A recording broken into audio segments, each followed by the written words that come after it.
Hello my beautiful people, welcome to Stop Moaning with your host, it's me, Hall-Trainor. Please like, share and subscribe if you're enjoying the podcast. I know it ain't started yet, but get ahead of yourselves, why not? And while you're there, give us a 5-star review, will ya? Right, let's get on with it. Hello and welcome back to another episode of Stop Moaning.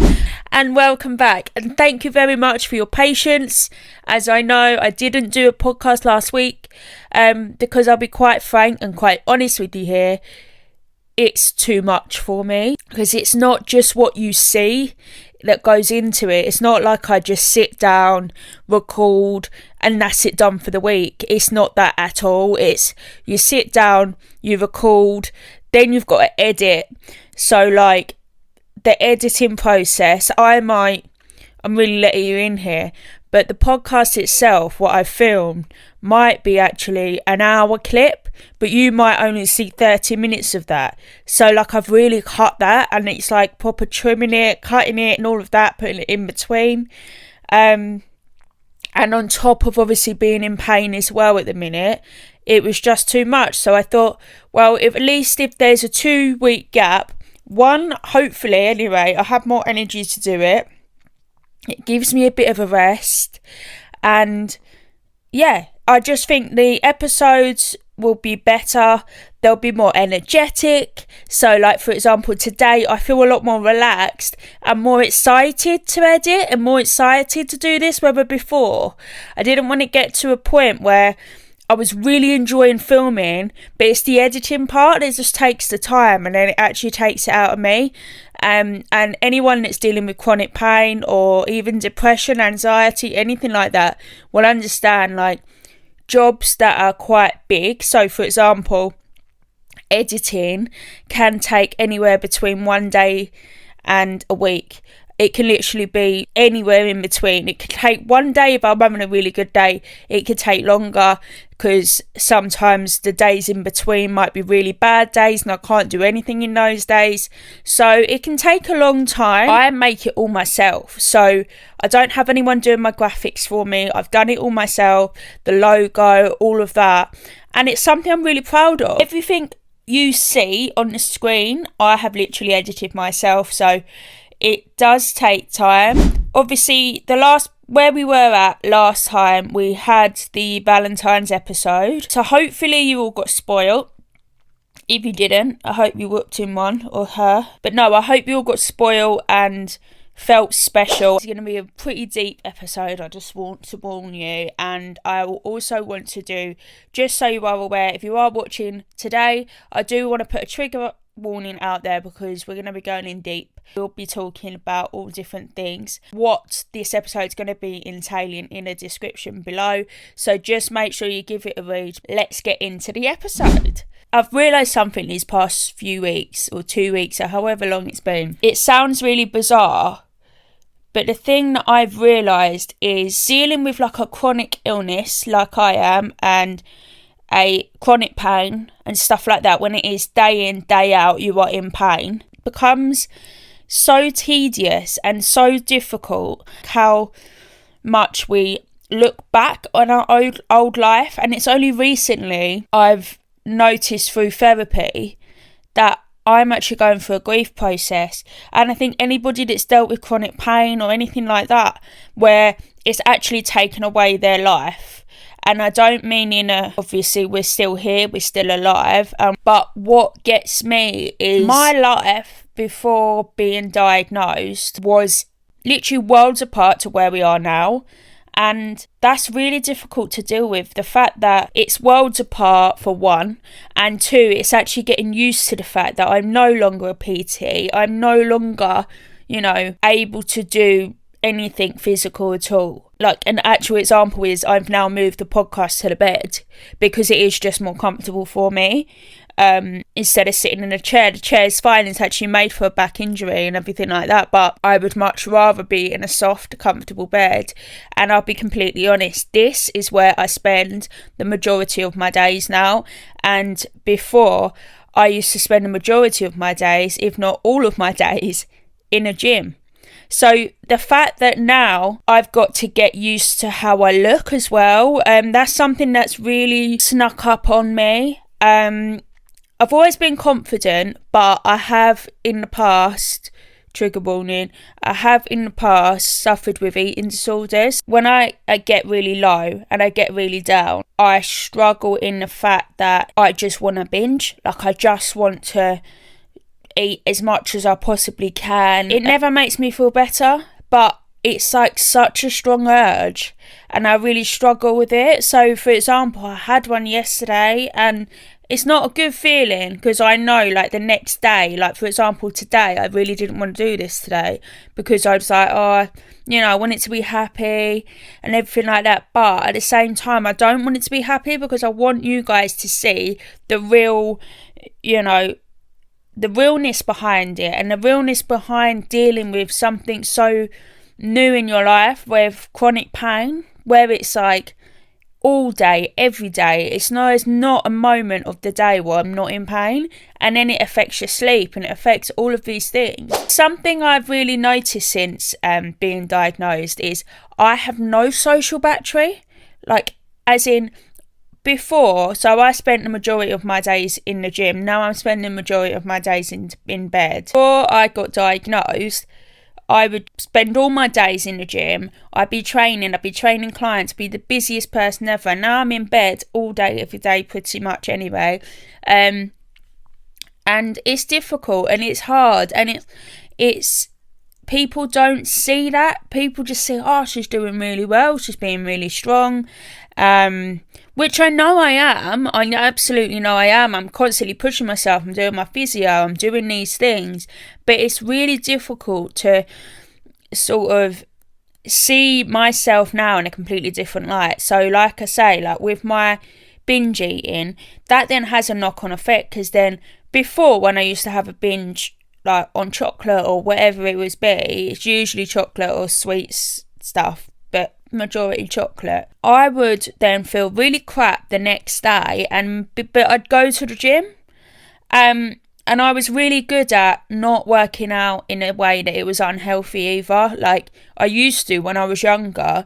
I had eating disorders then as well, and when I was younger it was the opposite though. Like I just wouldn't eat, and then I would work out like more and more and more, and obviously I wasn't eating, so you can imagine like how I looked. However, when I was binge eating, I was going to the gym, I was just slotting straight back into the routine like the day after, so I had quite a good mindset around it. Obviously I know the binging's not good, so yeah, it's quite hard like then when I'm having that binge and then I'm not having the gym session because I obviously can't. So then naturally I'm putting on the weight, and then I'm seeing myself in the mirror and I'm not looking lean and toned and all of that, which is exactly how I used to look for years and how I'm used to seeing myself. Like now I don't recognise myself in the mirror. I put on, I think it was something like 5 kilograms. I know it's not a lot in the grand scheme of things, but it is for me. Because I am actually at the heaviest I've ever been. I'm constantly in baggy clothes, so I feel more comfortable anyway. So I think that doesn't help. It's not anything serious, but it's something I'm becoming wary of, is the fact I need to really try and control this binging. Obviously, I'm still having therapy, so that's something I'll talk through my therapist. But I just sort of wanted to say that, you know, it's not just the pain that it impacts how you see yourself. Like I used to work out for my anxiety, my depression. Massive thing was my exercise was huge in my mental health journey. The fact I've not got that anymore, it's a massive tool that's sort of been snatched away from you. Then you've got obviously the binge eating that creeps back in. Always creeps back in when I'm at my lowest, or if I'm having a day where it's really just too much and I get so overwhelmed. Ultimate thing I think of is I need to binge. And another thing I'm struggling with, like now I understand that actually what I'm doing is grieving my old life. It might not always be this way, but as it is now, I am grieving my old life and I'm in the anger stage. Because before, like as in the past few weeks, getting so angry at like anything, anyone, everything, and it's just getting to the point of like, what is making me angry? And I can never answer that because I do not know. Like, it's not like when I get angry, it's not actually like I'm thinking of the pain, or I'm thinking of this, or I'm thinking, oh, I can't do personal training or anything like that. When I'm angry, I'm just angry. Like, there's nothing that's triggered it. I'll just wake up and it's like it, or I'll be in a really good mood, I'll be watching something on telly and I'll be fine. The next second I'm fuming, and it's like, actually, what has made me angry there? And it's actually not anything. As well, I think when you deal with pain, and chronic pain especially, you have like no patience anymore.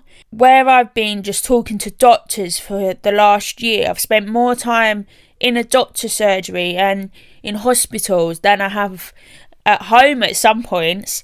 It's been a lot of appointments and a lot of disappointments and not disappointments. You know, there's been positive moments, negative moments. There's been a whirlwind of emotions.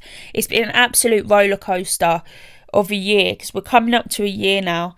It's a long time, and I was just really beating myself up. I have been recently, of just like, oh, come on, like, keep positive and all this, because I really do pride myself in the fact that I still manage to see a positive in things, even though all of this has been happening. And if you can take anything away from this, it's to carry on doing that, carry on finding a positive in a negative situation, because it has helped me. Even though obviously it's still going to affect me in some way, shape or form, it's going to affect me. It's like a guaranteed thing, you know. What I'm dealing with day to day, it's not something that you can just sort of forget about it, because the pain is there reminding you.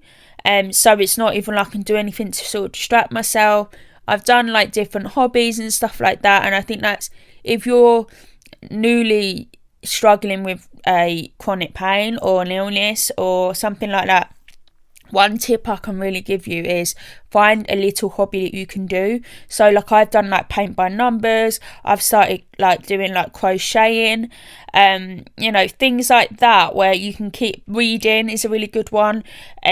So you're not just glued to the telly all the time. And I'm absolutely guilty for it, because like I said earlier, like all the editing and stuff of the podcast, that's on my phone for, you know, hours. But at the same time, that isn't the only time I'm on my phone. And it's like, sometimes I'm scrolling endlessly on my phone because I can't sleep, but then obviously that's not helping. So I just need to develop different habits. So like, maybe when I can't sleep, I'll read or something like that. This is lifelong condition. My life has changed dramatically, and instead of just beating myself up for being angry all the time, I'm just sort of going to give myself just a bit of space. Like, it's okay to feel like this, it's okay to feel angry. The thing that gets me down is, I think, even though it feels like grief to us that are dealing with chronic pain and stuff like that, for me anyway, it feels like grief. I'm in the anger stage, right? I know the last stage is acceptance,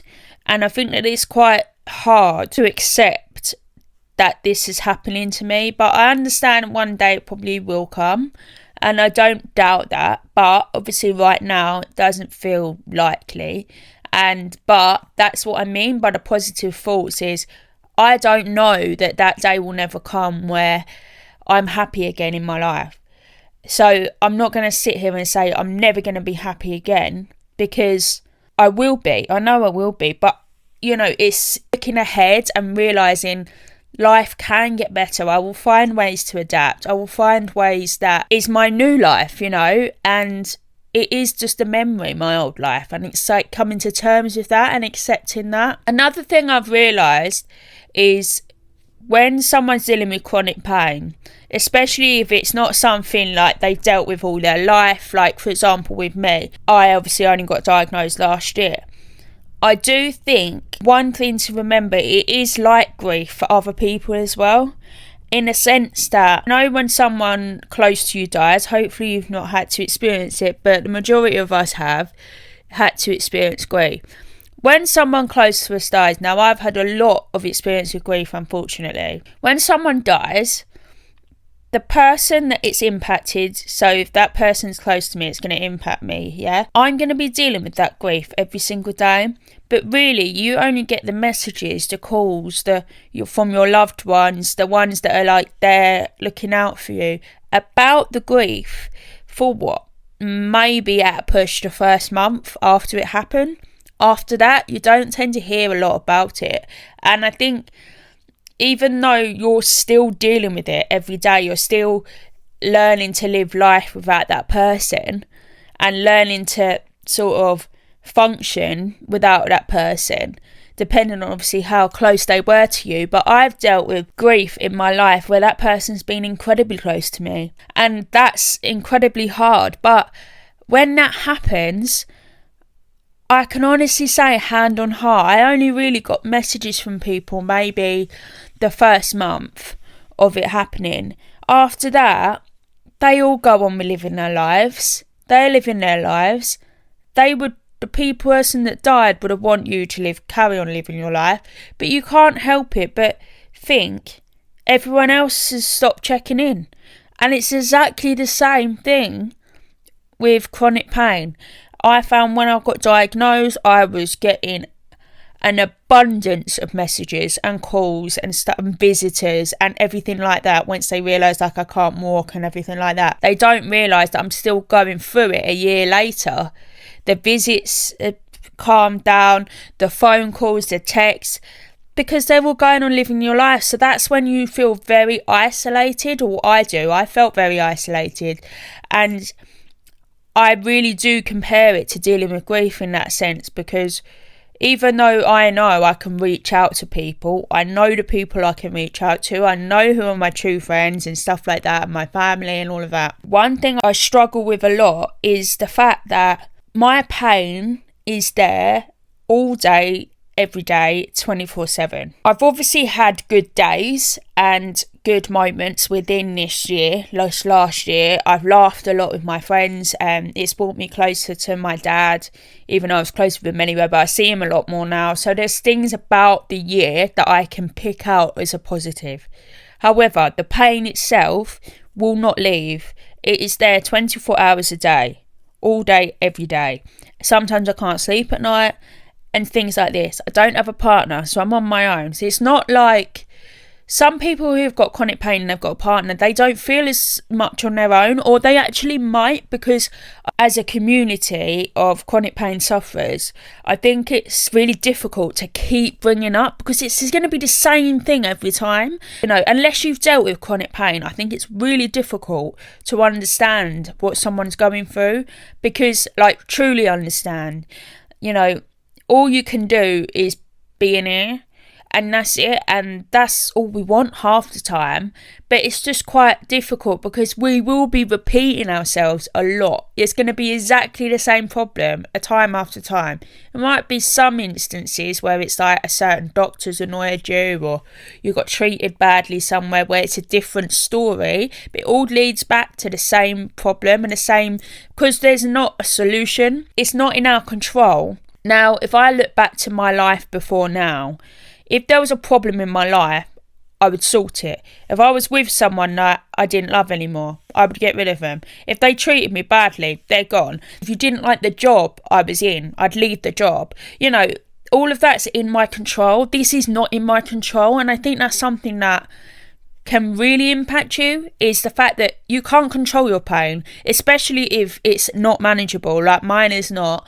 And then it's the feeling of when you're out and about and people are looking at you. Like I've said before, I don't care if people are looking at me. The only time I care is if they just don't simply move out the way. And for example, this happened yesterday, and all I was doing, right, was walking from the car, which was literally outside, straight into Specsavers, where I had my hearing test, right? So from going into Specsavers, there was no issues. It was absolutely fine.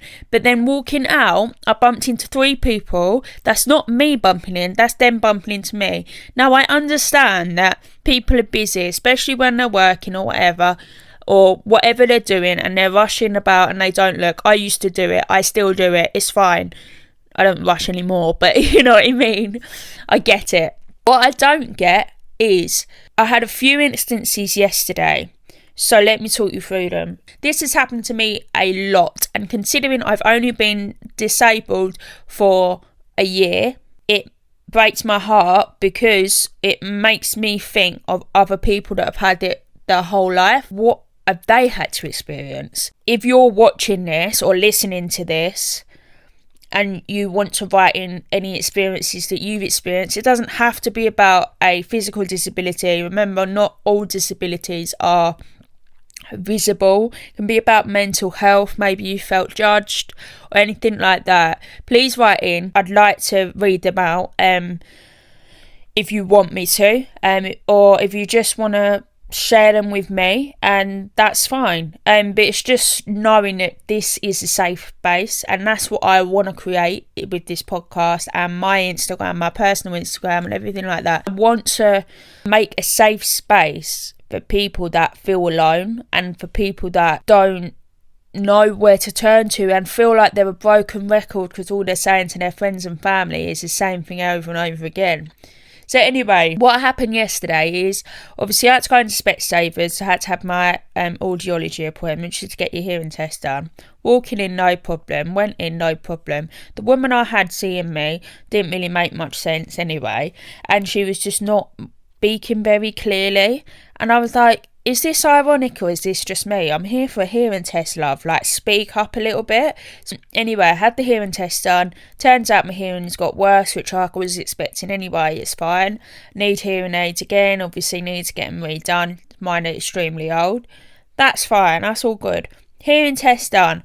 As I'm walking out with my crutches, mind you, I've got 2 crutches. Very obvious. They're bright blue things. It's not like they're little discreet little... No.